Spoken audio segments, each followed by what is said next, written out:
तो भाइयों royal Enfield वालों ने अपने प्राइस में बदलाव किया है जीएसटी 2.0 के बाद। आज हमारे पास है मेटियोर 350 सीसी और ये टॉप वेरिएंट या बेस वेरिएंट है, ये आप कमेंट करके बताना। लेकिन उससे पहले मैं आपको कुछ इसके बेसिक फीचर्स के बारे में बता देता हूँ और साथ ही भाई मैं बताऊँगा इसके अंदर क्या क्या कमियाँ की गई हैं और क्या ये वैल्यू फॉर मनी है या नहीं। सबसे पहले तो मैं आपको बात कर लेता हूँ हेडलैम्प की। तो भाई हेडलैम्प इसके अंदर आपको एलईडी देखने को मिल जाता है, जिसके अंदर डीआरएल भी है और डीआरएल भी एलईडी देखने को मिलता है। और साथ ही भाई जो साइड लाइट्स हैं वो भी आपको एलईडी देखने को मिलती हैं, लेकिन जलती हेलोजन टाइप से हैं।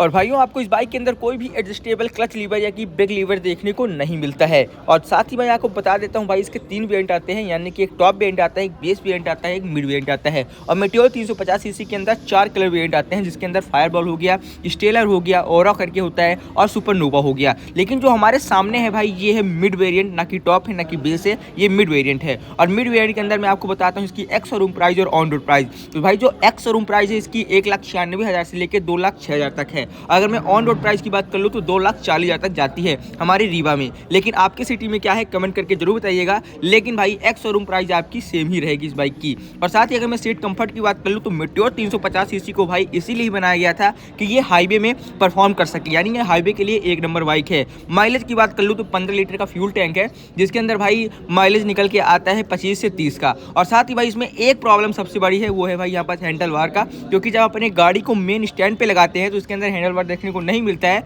जो कि थोड़ी बहुत दिक्कत डालती है। लेकिन हम बैक रेस्ट से उठाकर उसको लगा सकते हैं। खैर ये बात हो गई हमारी गाड़ी के फीचर्स की। चलिए इंजन की बात कर लेता हूं। तो भाई हमारी गाड़ी के अंदर 350 सीसी का इंजन लगा है, जो कि भाई 20.2 bhp की पावर निकालता है। और टॉर्क की बात कर लूँ तो 27 Nm का टॉर्क निकालती है हमारी ये बाइक। और साथ ही भाई मैं एक बात आपको क्लियर कर देना चाहता हूँ कि जो ऑन रोड प्राइस होती है उसके अंदर सभी ऑडियो वगैरह सभी चीज़ें इंक्लूड रहती हैं और साथ ही एसेसरीज भी इंक्लूड रहती है आपकी बाइक की। अगर मैं टायर्स की बात कर लूँ भाई तो जो कि आपको पीछे वाला टायर दिखाई दे रहा है ये 17 इंचेस के हैं, यानी कि 17 इंच के पीछे वाले टायर्स हैं। और साथ ही डिस्क ब्रेक और एबीएस देखने को मिल रहा है आपको, जो कि भाई सेंसर से है, यानी सेंसर लगे हुए हैं इस बाइक के अंदर। और साथ ही अगर मैं अगले टायर्स की बात कर लूँ तो सबसे पहले तो यहाँ पास आप जब देखोगे इंजन के पास तो आपको J1 इंजन दिखाई देगा, क्योंकि ये ब्रांड न्यू इंजन है हमारी रॉयल एनफील्ड क्लासिक का J1 इंजन, जो कि अब आना स्टार्ट हो गया है। इसे BS6 बाइक कहते हैं। और साथ ही अगर मैं अगले वाले टायर की बात कर लूँ तो भाई ये है हमारा 19 इंचेस के इसके अंदर टायर्स लगे हुए हैं। तो चलिए बात कर लेते हैं भाई अब वैल्यू फॉर मनी बाइक है या नहीं। तो बिल्कुल भाई ये वैल्यू फॉर मनी बाइक है। बाकी आपको कैसी लगी वीडियो कमेंट करके